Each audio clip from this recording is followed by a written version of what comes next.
ನಮಸ್ಕಾರ ಸ್ನೇಹಿತರೆ.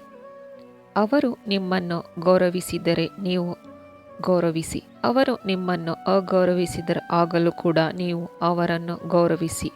ಅವರಿಗೋಸ್ಕರ ನಿಮ್ಮಲ್ಲಿರುವ ಶ್ರೇಷ್ಠ ಗುಣಗಳನ್ನು ಏಕೆ ಕಳೆದುಕೊಳ್ಳುತ್ತೀರಿ? ಯಾವುದೇ ವ್ಯಕ್ತಿಯ ಬಗ್ಗೆ ಅತಿಯಾದ ಬಾಂಧವ್ಯವು ಹಾನಿಕಾರಕ. ಯಾಕೆಂದರೆ ಬಾಂಧವ್ಯವು ನಿರೀಕ್ಷೆಗಳಿಗೆ ಕಾರಣವಾಗುತ್ತೆ ಮತ್ತು ನಿರೀಕ್ಷೆಗಳು ದುಃಖಕ್ಕೆ ಕಾರಣವಾಗುತ್ತೆ. ಭಗವದ್ಗೀತೆಯಲ್ಲಿ ಭಗವಾನ್ ಶ್ರೀಕೃಷ್ಣ ಹೇಳುತ್ತಾರೆ, ನಿಮ್ಮ ಜೀವನ ಸಂಗಾತಿ ಯಾರು?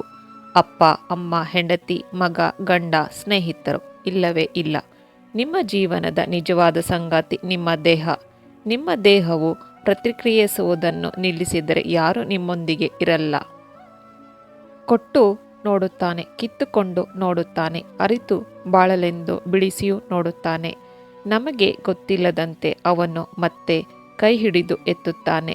ಇದನ್ನು ಅರಿತವರಿಗೆ ಇಲ್ಲಿಯೇ ಸ್ವರ್ಗ, ಇದನ್ನು ಅರಿಯದವರಿಗೆ ಇಲ್ಲಿಯೇ ನರಕ.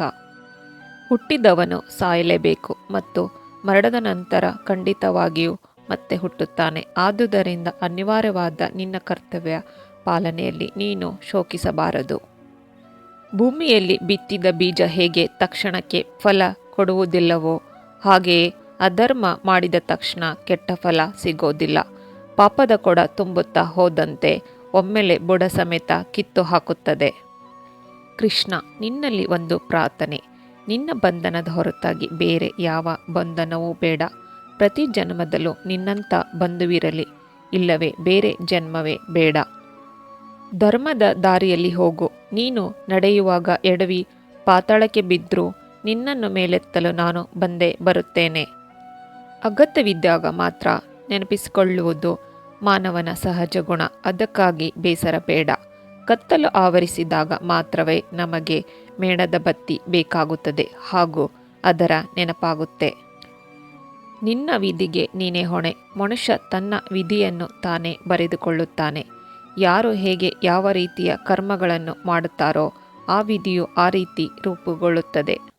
ಪ್ರಯತ್ನ ಮತ್ತು ಆತ್ಮವಿಶ್ವಾಸವಿದ್ದರೆ ಎಂಥ ಸಾಧನೆ ಆದರೂ ಕೂಡ ಮಾಡಬಹುದು. ನಮ್ಮಿಂದ ಲಾಭವಿದೆ ಅಂತ ಗೊತ್ತಾದರೆ ಶತ್ರು ಕೂಡ ಮಿತ್ರನಾಗುತ್ತಾನೆ. ನಮ್ಮಿಂದ ನಷ್ಟವಾಗುತ್ತದೆ ಅಂತ ಗೊತ್ತಾದರೆ ಮಿತ್ರ ಕೂಡ ಶತ್ರುನಾಗುತ್ತಾನೆ. ಜೀವನದಲ್ಲಿ 1000 ಗೋವುಗಳು ಗುಂಪು ಒಂದೇ ಕಡೆಯಲ್ಲಿದ್ದರೂ ಕರು ಖಚಿತವಾಗಿ ತಾಯಿಯನ್ನು ಹುಡುಕಿಕೊಂಡು ಹೋಗಿಯೇ ಹೋಗುತ್ತೆ.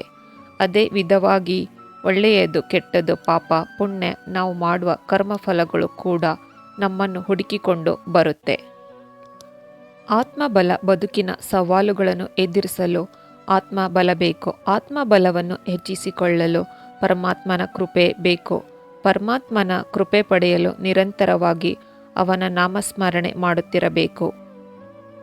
ಧನ್ಯವಾದಗಳು ಸ್ನೇಹಿತರೆ.